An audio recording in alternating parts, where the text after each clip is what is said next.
Welcome to Cash Flow Hacks Podcast. I am your host, Chris Quintana. As you know, in every episode, I like to share strategies that your financial advisor doesn't want you to know.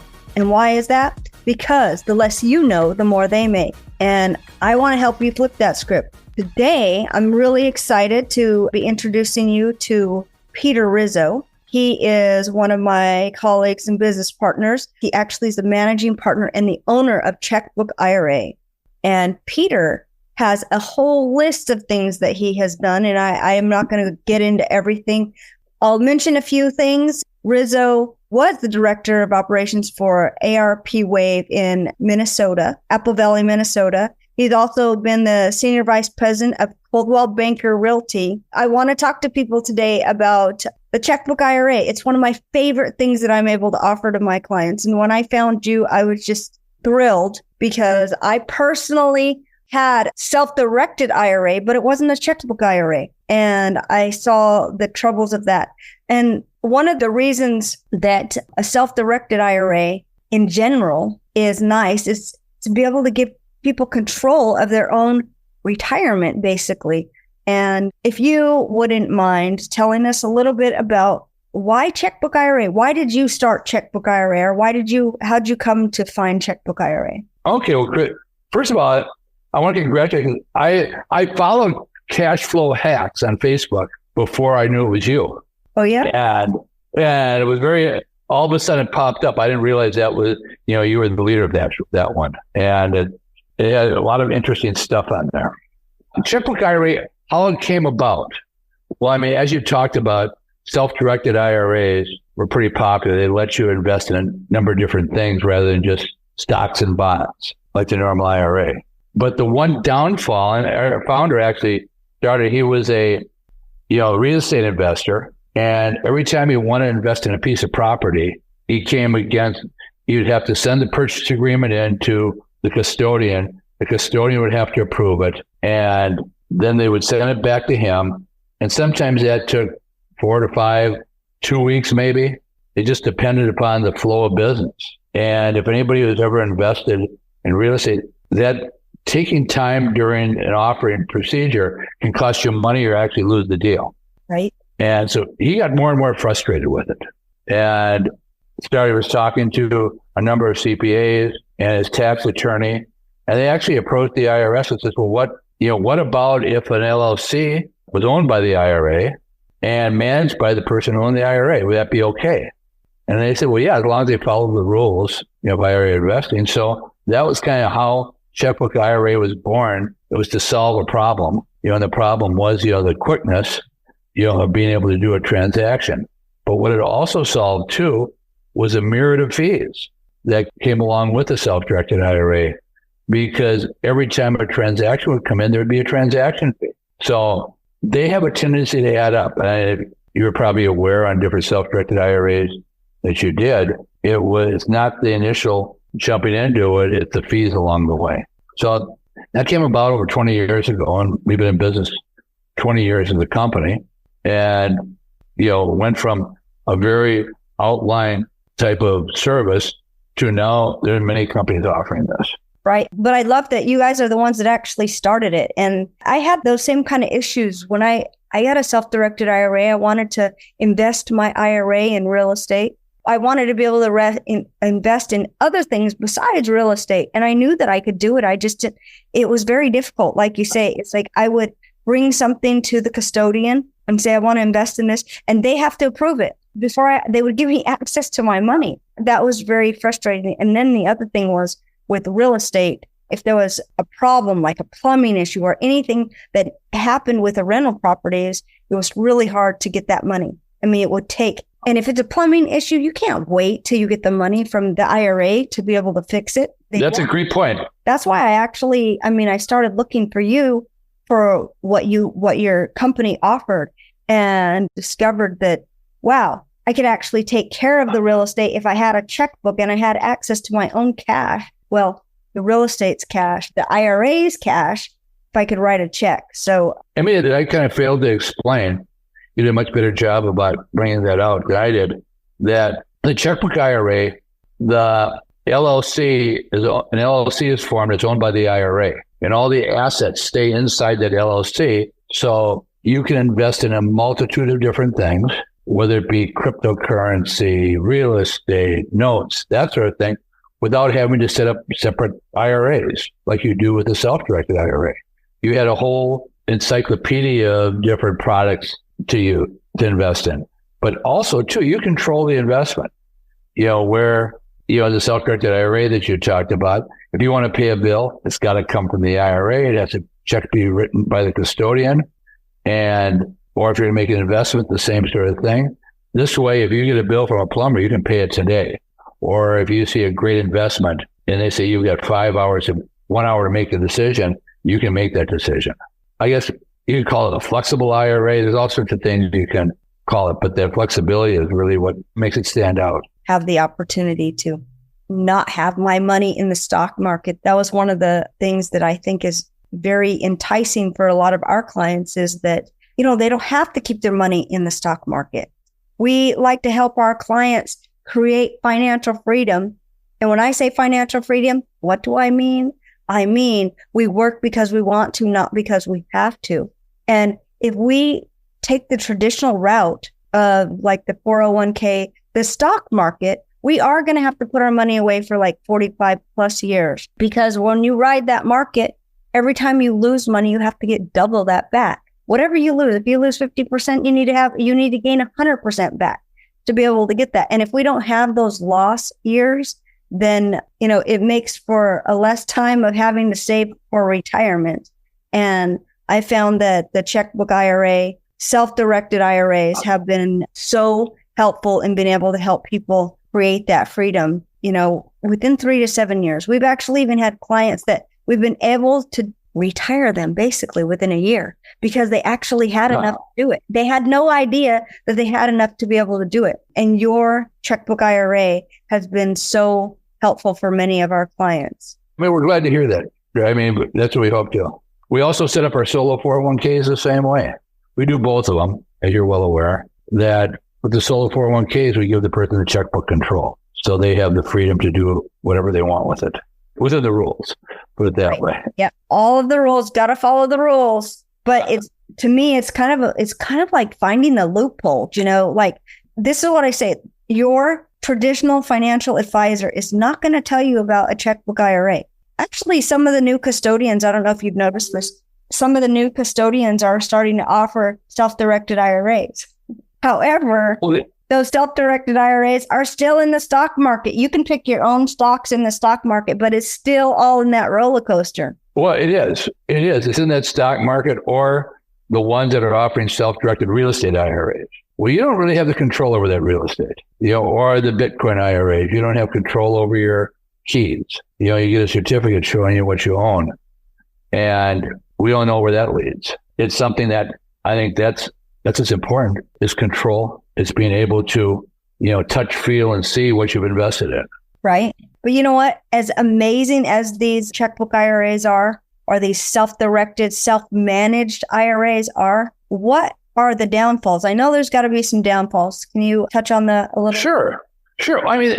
With anything where you're in charge, there's rules to follow. They're very simple. There's things you can't. The solo 401k has different rules. You can invest in virtually anything except for with a first line relative, husband, wife, mother, father, son, daughter, grandchild. Checkbook IRA, you can't invest in collectibles or life insurance, but the same disqualified parties exist. You have to be a decent record keeper. If you had an audit and they see you've got this, and they say, okay, you've got this rental property over here. Can we see your books on that rental property within your IRA? Well, you have the right to say, no, you can't. But we know how that goes over. That doesn't go over very big. So you've got to be able to show the books that, yes, I have, we have hired it all. We haven't done any maintenance ourselves. We've hired other people to do it. We haven't rented it, stayed in it. We haven't done anything that's outside the boundaries. If I've invested in gold, all the gold that's supposed to be with the custodian is at the custodian. We haven't bought any of it in our name. You have to be sure and anything you deal with, any investment you make is made by the LLC with your checkbook IRA or with the solo 401k that you own. And with IRAs, the solo 401k, the beauty of it is it's a program by the federal government to give small business owners the same rights as the big companies with handling their retirement savings. Checkbook IRAs, as with 401ks, Checkbook IRAs with self-directed IRAs, they're a workaround of the tax code. The tax code comes out and says, here's what you can do. And then people figure out how you can do what you want to do within the guidelines. Checkbook IRAs have been court tested. Again, if you follow the rules, people haven't any problem. When they have gotten in trouble is when they get outside the rules. We have no control over that. Right. And you know what? One of the other things, we have to make sure that we're doing the right things, because if we ever do get audited, we want to make sure that we have all that. But what's cool is your website that you have. You have so much education on there. You actually have, I love it. It's called the University, and you educate our clients. And that's why I bring all my clients here. Actually, every client that works with me has access to this. We actually give this to them as part of being one of our clients. Thank you. I mean, that's all the web experts say, don't give them any information before they put their contact info down. And I guess we've gone left when everybody else went right. We'll let you can browse where you get a lot of information for nothing. Right. And a lot of information without letting us know who you are. You can be a lurker. You can be whatever on there. You don't have to, when you want us to talk to you, we'd be more than happy to. Yeah, there are other people selling these checkbook IRAs out there. Right. And they may be a little less money. However, what I have found is just your customer service. You have basically bent over backwards, I feel like, for my clients. All of my clients are very, very happy. Usually they send me an email or a call just to let me know how their experience was working with you. And I'm so thankful for that. Well, it's nice to hear. It's nice to hear. That's what we strive for. Yeah. I mean, if you look at too, I mean, one of our main competitors, it's a few $100 cheaper, but if you look at their custodial fees, within a year, it's the same price. And then as you move forward, it gets more expensive. They're owned by a custodian, so they have to deal with them. If our custodian quits giving us good service, or our clients good service, put it that way, good service, then we have people move to a different custodian. We have that flexibility too. Right. And it's funny because I have both the solo 401k and the checkbook IRA, and they're with two different custodians. I use both of your custodians because I wanted to see the difference between, one and the other. I haven't had any issues. And that's a gentleman. Yeah. I have some really good advice in my business career. I've been fortunate to work with some really good creative entrepreneurs, and a gentleman by the name of Russ Bernard, who in Derry, they owned the biggest independent real estate firm in the country at one time. And they always said, if it's good for the customer, it's good for us. And sure enough, every time we made a decision that was good for the customer, we ended up profiting 10 times over by it. So that's why we want to stay flexible with our custodianship, because it's great for our customers. The other thing I wanted to mention is that, like, the price, like you're talking about the cost, the yearly fees for somebody that has a retirement account, if they have $1 million retirement account, a $2 million, $3 million retirement account in a regular traditional custodian, like say Fidelity, the fees range from, 1 to 2, 3, 4%. It's just, the fees are crazy. And that is the percentage every single year. How do your fees look? Well, our fees, to set it up. Once it's set up, there's no fees. There's no fees. And to set it up, we charge $1,500 to set it up. A little bit more if you're in a couple of states that charge a lot of money for the LLCs. And that's only a flat $150 a year for a custodial fee, no matter whether you have $1 million in it or 1,000. So it's we're kind of in the middle of the pack. If people try and do it themselves, and we have some horror stories. In fact, I spent Thanksgiving weekend talking to a gentleman who did it himself. He went to a document provider who, they set up an IRA. He set up an IRA, and that would own the LLC.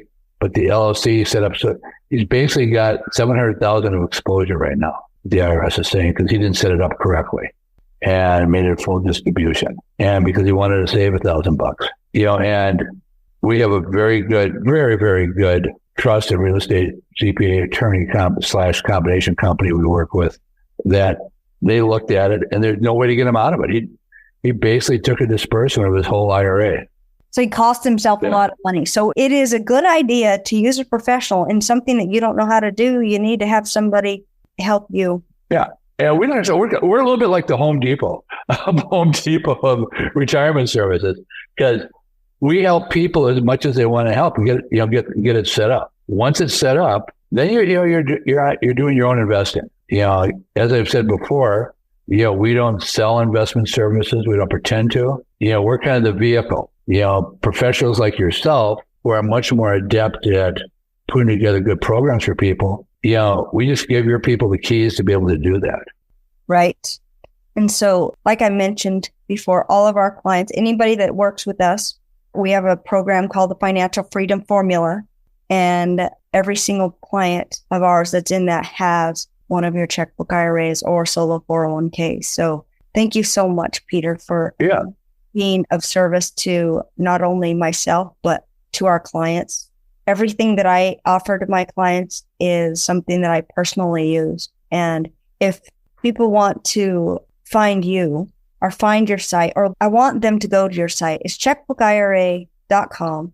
Check out, the information is just abundant on the website. And if you are one of my clients, well, we need to if we haven't already set you up with this, let us know. And it's part of your program if you're in the Financial Freedom Formula. So we'd pay for it for you. So, well, thank you, Chris. We really appreciate, we had great clients that have come to us, and we really appreciate our interactions we've had over the years. And, I personally use you for ideas. So thank you. Yes, of course. And thank you. Is there anything else that you would like to share? One thing that, and again, I always get in trouble for this. You can beat me out if you want to, but if somebody's out there listening that has a SEP IRA, go to your financial planner and ask them why. Why did you set me up with a SEP rather than a 401k, solo 401k? Because we're finding that for some reason, financial advisors, it's not you, but they just don't bring up the solo 401k, which is a much better program than the SEP IRA. And there's so many more advantages to it. Well, why is it? When you say that, it just reminds me of every time I say, the less you know, the more they make. And so if you don't know about these opportunities that are out there available to you, you're going to you listen to what your financial advisor says. And you know what? They don't make any money off self-directed IRAs. There's no money to be made by anybody in the industry besides you in self-directed IRA. Well, Chris, I think the reason they do it is because so many financial advisors, instead of yourself that goes out and seeks out opportunities and looks for formulas for people, they go into a meeting room on Monday afternoon and they say, okay, this is the week of SEP IRAs. Call up every realtor or every loan officer that has their own team, and sell them SEP IRAs, all the advantages of it. Because again, the solo 401k just gives you too many opportunities to be your own person. And so they never really learn about it. They don't learn about the ins and outs about it. That where yourself, that I've learned, you go out and you study these investments, and where in a lot of cases, the financial advisor, the only thing they know is from a class that they took on it. Right. Or a cocktail party that was thrown for them to sell these. So. Right. Well, you know what the thing is? It's kind of like when you have all of your licenses, whenever you are an advisor, you are kind of, by compliance, you are handcuffed. It's like I always felt like I was trying to help my clients with my arms tied behind my back because I wasn't allowed to tell them about any of these things. Right. Not good for the company to have people in their own self-directed or self-managed IRAs. Yeah. No, exactly. So that's the only extra thing I wanted to add, Chris. I think you've done a great job of kind of pulling out what it is, and you explained it the last time you did the podcast. We appreciate that. And, I like a lot of the things. I wanted to have you, because you are so good at explaining this and you've been so helpful. I wanted to be able to have you on our podcast. And I so appreciate you taking the time to hop on a call with me today. And thank you. The thanks are mine. So if you're listening and you have questions about these checkbook IRAs, you can always reach out to us at CQ Consulting Services. If you want to learn more about it and get some more information, go to checkbookira.com and give us a like on Facebook. Super. If you like our podcast and you think you know somebody that needs to hear it, share it with them. And everybody have a wonderful day.